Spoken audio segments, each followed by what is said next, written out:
Greg Ward, good morning. Hey guys, how are you? Good to see you, man. Ward, you and I have had a long 3, 4 year association. Yeah, well, This maybe slightly longer. I think we did 3 years, had a break, and then we've started working this year, and we've seen some really good growth. we have, mate. You're how old are you now? 25. Okay, so Greg's only 25 years old. His team has sold this year We're at 48 sales as of last night since January. 48 sales so far, everyone. Works Budrum, Queensland. Average sale Yep. price, 40. About $1 million, Average fee. 2.4%. Yeah. Deb, how far away are you from the Sunshine Coast?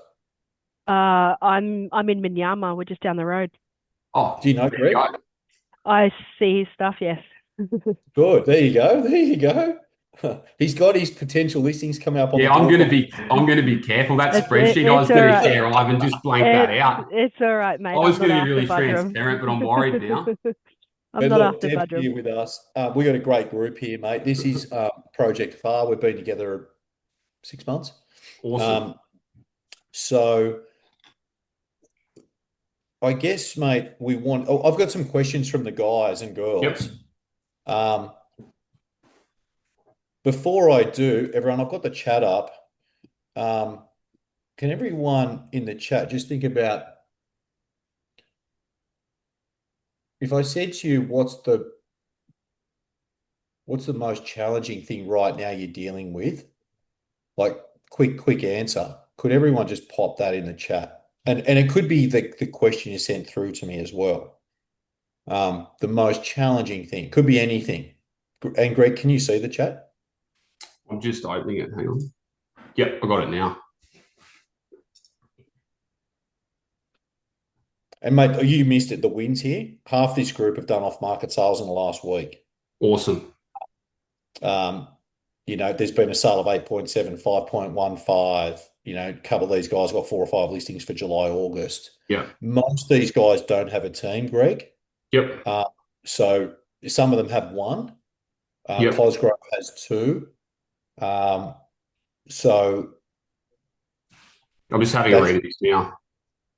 yeah, but I'll have the questions for you. But like this will Yep. give you an idea of what we're all dealing with at the moment. So Yep. the gap between buyer and seller, John looking for listing opportunities, building momentum, winning more listings, vendor management, time management, vendor management, the gap, staying positive at the moment. Um, Spencer's got a young baby, so like dealing with that. Listing signed for spring, Lockie.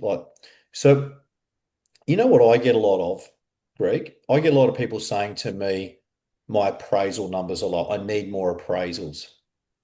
Okay. Yep.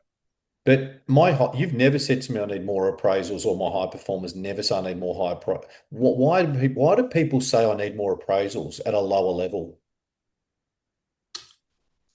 Because I think their focus isn't on probably the activities that will they're thinking about I need appraisals now, whereas all the activities that I do today and other high performers would do today will just get them appraisals in 6 months' time, and they don't even think of it. They're not doing the deep work that will actually get them free wins in 12 months' time. Boom. I'm just going to pause there. He just said the most beautiful thing I've heard all week. They're not doing the deep work. Okay. So that may mean nothing to you. We can explore what that means. But for me, that's beautiful. That's poetry for real estate. So if you find yourself, if you're someone who says, I need more appraisals, I can tell you, and Greg Ward will say, you're not doing enough of the deep work. So he Do you want me to doesn't give you an think, example, I got please. reminded of it last week. Yeah. I had a first time ever I had a vendor cancel an open home because they were sick. They said, Greg, we can't open the house today. We had a half-hour gap. There was an auction I really wanted to attend, but I couldn't because I had to be at this particular open house. I reckon 3 or 4 years ago, I probably would have taken that half an hour to go get a coffee or fucked around. Instead, I drove to the competitor's auction, stood in the crowd. It was an okay auction. A guy pulled me aside walking out who I'd met like 12 months earlier just at an open house. I'd lost track of him. He said, Greg, so funny what happened. We didn't quite make it. Can you come and see us next week? We've actually been thinking about selling. We're going to probably sell the property tonight for 1.275 million off market. So the activity, the extra activity that a lot of people don't do, you do, which then leads to opportunities. Correct. And I wasn't going there thinking I'm going to this auction to pick up a listing. I was going there to see who was bidding. We had a lot of listings in the price point. But then, bang, there's a free appraisal just from actually doing an easy activity not to do, but he chose to do it. And then because I do that, Teal rearranged her opens this weekend to get to a competitor's auction in her core market. Zoe does it. Like, it flows down. Yeah. Danny, can you ask your question about the 3-year thing, mate? Because I think that's a good one to go back to. Yeah, so Gregory, what did your first 3 years look like when you were just trying to get listings, build momentum in one area? How did that look like? Yeah. I was probably lucky that I actually started working with Ivan very early on. So I had good advice on the activities to do and to keep track of them. And it was just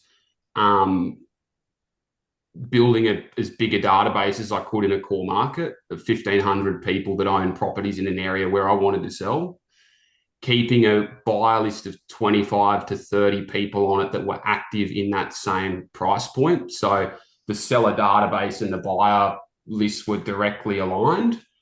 And as soon as I won, I don't know where your core market is, Danny, but if as soon as I got a great opportunity in the core market, I would just talk to as many people about it as I could and make them feel like I had 10 when there was probably one.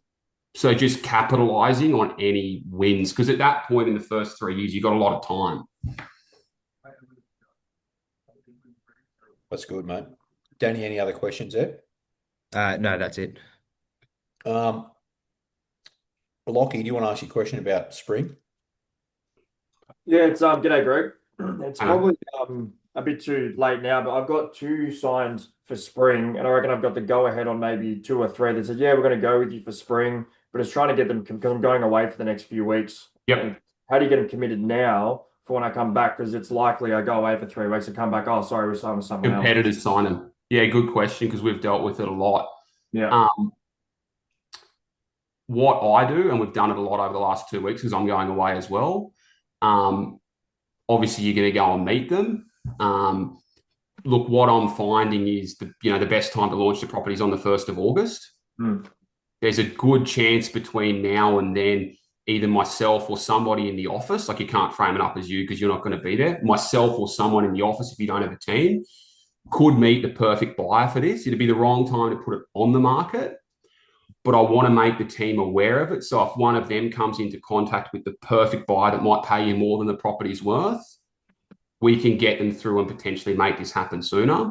It'll also mean I've got a few weeks to start to put together a hit list of qualified buyers, and if there's anything we need to work on in the back end to get the campaign set up properly, we've got time to do so. And I'd do that you could do that 2 months out. Yeah. Yeah. But you've got to give them a good like no one's going to just sign up with you because they feel like you want a listing. It's about giving them a really good reason why they should. Why is it beneficial to them to sign with you now?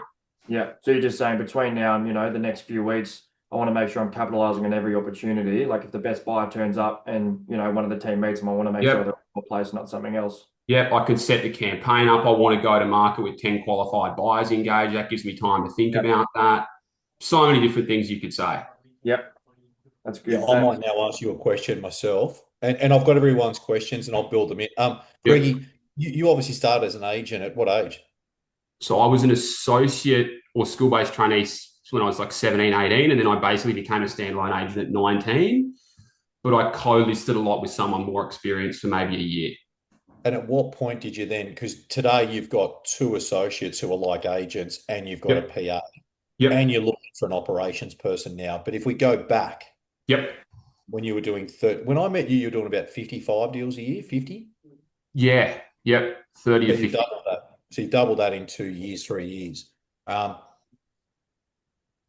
How many sales did you do when you were 20? Do you remember that? A year? Yeah, so I think it went 30, 60, 71. It dropped to 65, and then we went to 92 last year. Yeah, and on track to do over 100. So let's go back to when you did 30 GW. Yep. You're working on your own. You're doing your own admin, or like how did all that work?